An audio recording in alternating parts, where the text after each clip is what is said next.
Okay, now I want to go into a question that we got from the audience, which is how do you interpret the degrees of your chart?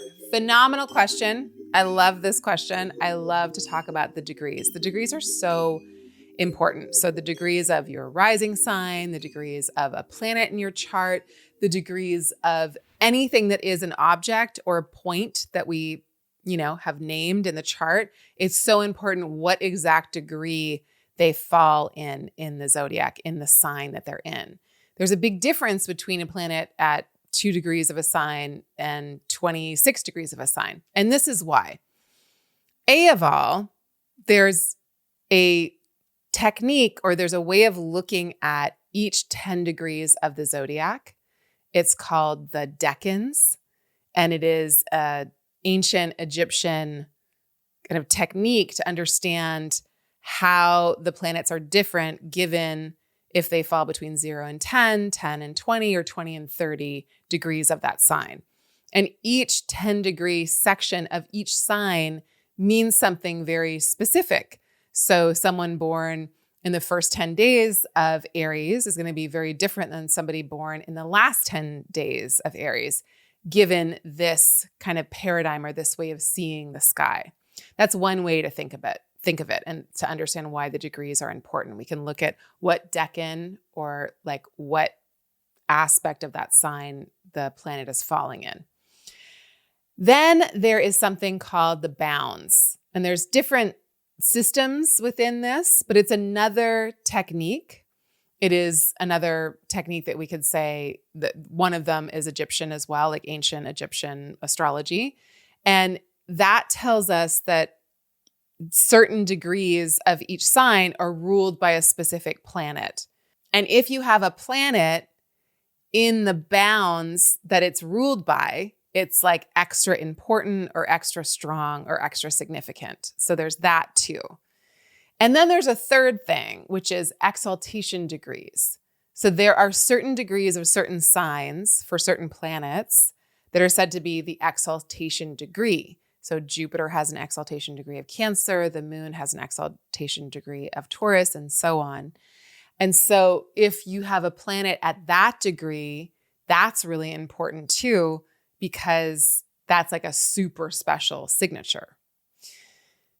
And then you want to think of like knowing the exact degree of a planet, because then you can layer on fixed stars. So the planets move, right? They're like moving bodies in the sky, but they're moving against stars that don't really move. They move like very slowly. Anyways, there's a precession, but it's like it's against this fixed backdrop or landscape. And if you have a planet that is within, a certain amount of degrees from a fixed star, that's also really important. And then just think of it in terms of your own chart. If I have the moon, a really fast moving planet at 16 degrees of Libra, and you have Venus at 16 degrees of Libra, that is like an amazing connection between us by very degree. And then say I have the sun at 6 degrees of Cancer, and I have Mars at 6 degrees of Aries. That is an exact square between my sun and my Mars. That's harsh. That's hard. If I have the sun at 20 degrees of Cancer and Mars at 2 degrees of Aries, it's still in a square, but it's not nearly as harsh. It's not nearly as intense. I'm not nearly as like on edge because of that square from Mars. I'm not nearly as fueled either. I'm not nearly as energized by it either. It's there, but it's looser. Like when someone has you imagine someone having you like pinned up against a wall, or someone's in the room that you don't really like. It's a very different vibe. And so when we know the precise degrees of planets, we can see like when a planet seems to be what, ancient or traditional astrologers would call like harming another planet. We want to know if that harm is really close by or if there's some breathing room. Like it's not good, but it's past the like really intense point, or it's not going to get to a really intense point. Or if something's really great, like if there's a pot of gold, we want to know if it's like across the room or if it's like in my pockets. Like if I've got a Venus Jupiter trine within a degree, That's a lot better than a Venus-Jupiter trine within 15 degrees. So I want to know like how close things are to connecting.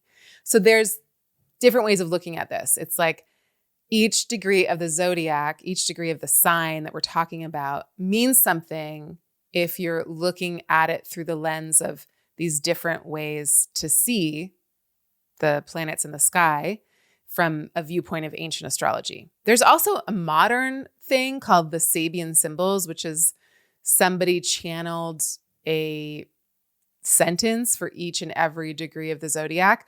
I don't do that, but people have interesting things about it. So again, that's about every single point that someone has channeled. I think this is like in the 70s or something. Maybe it was earlier than that. I don't know. Again, I don't work with it, but you can look up Sabian symbols and see if any of them resonate for you, the ones that you have. But so there's rulers of each, in the traditional system, there's ways of seeing each 10 degree, each decan of each sign. And then there's ways of seeing like what planet rules what degrees of what sign, and if that's good or bad for the planet that we're talking about. And then they're seeing how close things are, right? And it's also really important to know the degrees of something, because when something like Pluto that takes forever to move through a sign is within 10 degrees of my ascendant, it's very different than if it's within half a degree of my ascendant. Then I'm going to really feel it. So I need to know the degrees to know precisely what is occurring in my chart. All right, I hope that was helpful. Let me know any further questions you have about that and anything else that you want me to answer.